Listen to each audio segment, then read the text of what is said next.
Nakabili na nga ako ng karne ng baboy dahil wala nang bagyo. So nakapamalingke. Ayan, lulutuin ko ngayon yung may kunting taba.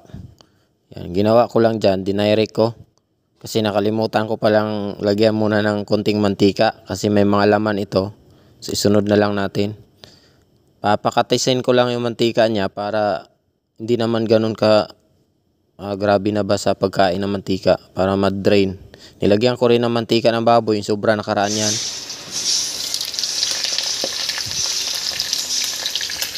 Maya nga yun, pagbukas ko, nag-drain na yung mga mantika. Kaya naman, ginawa ko rito, nag-prepare na ako ng mga gulay na gagamitin. Sibuyas, bawang, luya. Tapos nilagyan ko pala ito ng tubig. Ayan, pinalambot ko yung karne. Yung mantika na na-drain, tinanggal ko muna. Para lang lumambot yung karne. Then maya pag lumambot, nagpainit ako ng mantika. Tapos nilagay yung mga sibuyas, bawang, luya. Ayan, igisa ko lang yan.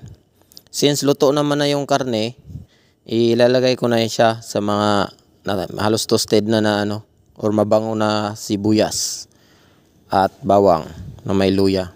Yung karne, luto na yan kung tutuusin. Tsaka mas gusto ko ito, wala na gaanong mantika, pinadrain natin.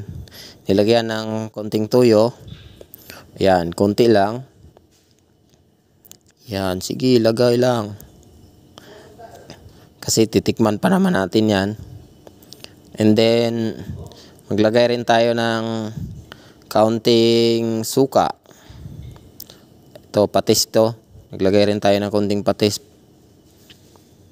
Tapos suka. Kasi yun lang ang available tayo. Wala tayo ngayong oyster sauce. Hindi tayo nakabili. Then, di muna natin nilagyan ng peanut butter. Ayan, suka yan. Ano lang muna, literal na adobo.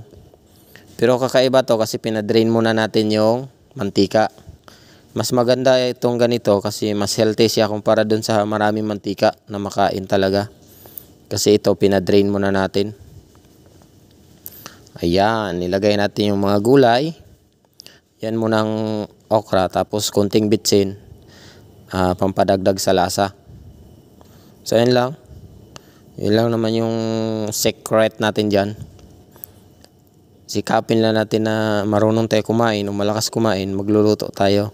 Ito na yung kinalabasan niya.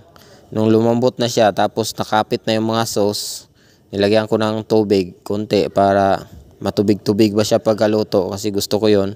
Tsaka yung okra din niya, medyo lumambot na ng kaunti. Pinanghuli ko na yung kangkong kasi alam naman natin na konti lang ang buhay niyan eh. Kailangan mo nang palambot-lambutin konti yung okra. Tapos lumapot yung sauce. So ayan, nilagay ko na rin yun. Tinaklob ko, ayan oh. Ang dami niyan at nawala na nga, di ba? Nawala na yung mga karne natin. So yun, mas maraming gulay, masarap din eh.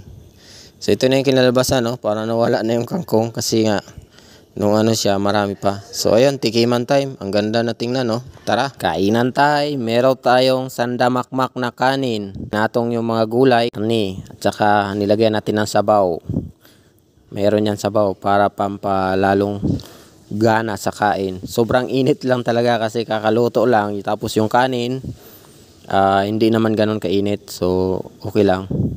Tiisin lang yan para sa bango at sarap. Ang bango ng niluto ko nito. Actually, yung lasa niya sobrang sarap, guys. Try nyo magluto ng ganun or ganito. I-drain nyo muna yung mantika. Tustahin nyo muna yung karne para ma-drain yung mantika. Kumbaga, parang nasunog na siya. Pero mas healthy yon, di ba? Masarap pati kasi less mantika. Siyempre yung gulay, di natin patatawarin.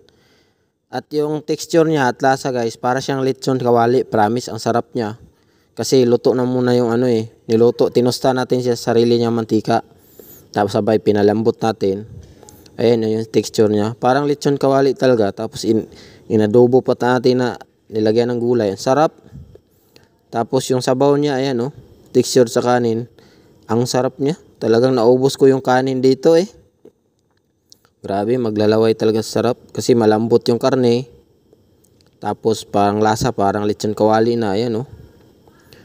Pero adobo lang, di ba? Simple at madali lang. Tapos yung mga nilagay nating ingredients, ubos talaga yung kanin. Tapos last bite ko rito is yung kangkong puro. Ayan oh. Panalo din.